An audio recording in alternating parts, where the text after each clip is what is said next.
বিএনপির মহাসচিব মির্জা ফখরুল ইসলাম আলমগীর স্পষ্ট হতাশা জানিয়েছেন। তিনি বলেছেন নির্বাচিত সরকার কেন দরকার তার যৌক্তিকতা তুলে ধরতে গিয়ে মির্জা ফখরুল বারবার বলেছেন নির্বাচিত সরকারের পেছনে জনগণের সমর্থন থাকবে। এই বিষয়টা অবশ্যই চিন্তা করতে হবে। আপনারা চিন্তা করছেন কিনা? উনি যে মতামত, আমি ওইটা নিয়ে বেশি কিছু বলবো না। আমি এটা বলবো যে আমাদের যে ম্যান্ডেট, গণঅভ্যুত্থানের ম্যান্ডেট হচ্ছে যে আমাদের রাষ্ট্রটা নির্মাণ করতে হবে।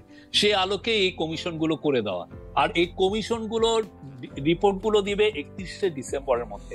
ওই রিপোর্টগুলো নিয়ে ওনাদের সাথেই কিন্তু আমরা কথা বলবো। আমরা পলিটিক্যাল পার্টিগুলোর সাথে কথা বলবো, সমাজের সমস্ত ধরনের স্টেক হোল্ডারের সাথে কথা বলবে। ওইটার আলোকে আসলে আমরা বুঝবো যে আমরা কি ধরনের ইলেকশন আমরা দিব বা কি ধরনের রিফর্মটা আমরা বাস্তবায়িত করব। আর রিফর্মটা আমি যখনই বাস্তবায়িত করব তখন আসলে আমি বুঝবো যে আমার কতদিন সময় লাগবে। ধরেন আপনি আজকে 300 সিটে আমাদের ইলেকশন হয়, এখন সবাই পার্টি মিলে বললো যে না আমরা 300 সিট সেই 1973 সাল থেকে দেখছি, অতএব এবার আসি আমরা 500 সিটে ইলেকশন করি। 500 সিট ইলেকশন করা মানে হচ্ছে আমার নতুন করে ডিমার্কেশন করা। বা ধরেন আমাদের পলিটিক্যাল পার্টিগুলো মিলে বললো যে না আমাদের প্রেসিডেন্টের পাওয়ারটা আমাদের বাড়াতে হবে, প্রেসিডেন্সিয়ালও ইলেকশন লাগবে। তো সেক্ষেত্রেও আমার কিন্তু টাইমের একটা বিষয় এসে যায়। তো সবগুলো মিলে আমাদের সত্যিকার অর্থে আমাদের একদিনও এক্সট্রা থাকার কোনো ইচ্ছা নেই। আমি আপনার বললেন তো যে নির্বাচনটা করা ছাড়া আর এই যে সংস্কার, এই দায়িত্ব সরকার কেন নিতেছে?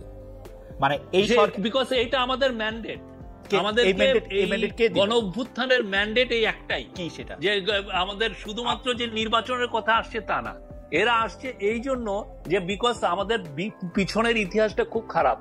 আমাদের পলিটিক্যাল পার্টিগুলো যেই ধরনের রিফর্মের কথা বলতো, কিছুই তো রিফর্ম অনেক ক্ষেত্রে না করে রিফর্ম রোল ব্যাক করেছে। রাইট। ফলে যেটা হয়েছে যে আমাদের যারা বিপ্লব করলো, যারা গণঅভ্যুত্থানে ছিল, তারা আশাহত হয়েছেন পলিটিক্যাল পার্টিগুলোর কাছে। তার আগে তারা আবার ফিউচারেও তারা চিটেড হতে চান না। তারা এমন একটা পলিটিক্যাল সেটেলমেন্ট করতে চান, তার মানে রাজনৈতিক বন্দোবস্ত করতে চান যেখানে পলিটিক্যাল পার্টিগুলো অন্তত তাদের যে ধরেন যে কাজগুলো পিছনে করেছে এটা যাতে না করে। শফিক ভাই, আপনি যা বলতেছেন সেইটা আমি যদি মানে আপনারা বুঝে থাকি, তাহলে ব্যাপারটা হচ্ছে বাংলাদেশের বেশিরভাগ মানুষের মনোনয়ন নিয়ে যারা আসবে তারা এটা বুঝতে পারে না বা তারা এটা করবে না। সেই জন্য আপনারা যারা বিপ্লব করেছেন, গণঅভ্যুত্থান করেছেন, যাদের দায়িত্ব ছিল বা যারা নিজেদের দায়িত্ব নিজেরা এরকম দিয়েছে যে শেখ হাসিনাকে হটানো দরকার, তারা এই দায়িত্ব নিজেদের আবারও দিচ্ছে যে তারা সংস্কার করবে, মানে কোনো গণতান্ত্রিক পলিটিক্যাল পার্টি না। এবং দ্বিতীয় প্রশ্ন হচ্ছে আপনারা সংস্কার করলেন, যেই গণতান্ত্রিক পলিটিক্যাল পার্টি এটা করবে না আপনারা বলছেন, তারা যদি এটা না করে তারা কি এটা রাখবে? তারা না রাখলে আবার তারা আমাদের ছেলেমেয়েরা তো জেগে উঠেছে, আমাদের রেভলিউশনারি বিপ্লবীরা তো তারা আবার ফেস করবে, প্রোটেস্ট ফেস করবে। এটা তো গণতন্ত্র হইতেছে না। আপনি যাদেরকে তারা এটা কেন গণতন্ত্র হইতেছে না? ধরেন যে এখন বিএনপি বা আওয়ামী লীগ এখন বিএনপি এখন ক্ষমতায় আসবে, এখন বিএনপি ক্ষমতায় আসবে, আপনারা বিএনপি কে ট্রাস্ট করতেছেন না যে বিএনপি প্রয়োজনীয় সংস্কারগুলি করবে। আপনারা মনে করছেন এই সংস্কার আপনাদেরই করে দিতে হবে, নাহলে বিএনপি এসে আর করবে না। না, সেই ধরনের একটা ট্রাস্ট ডেফিসিট তো সমাজে তৈরি হয়েছে। এটা তো অমূলক একটা বিষয় না।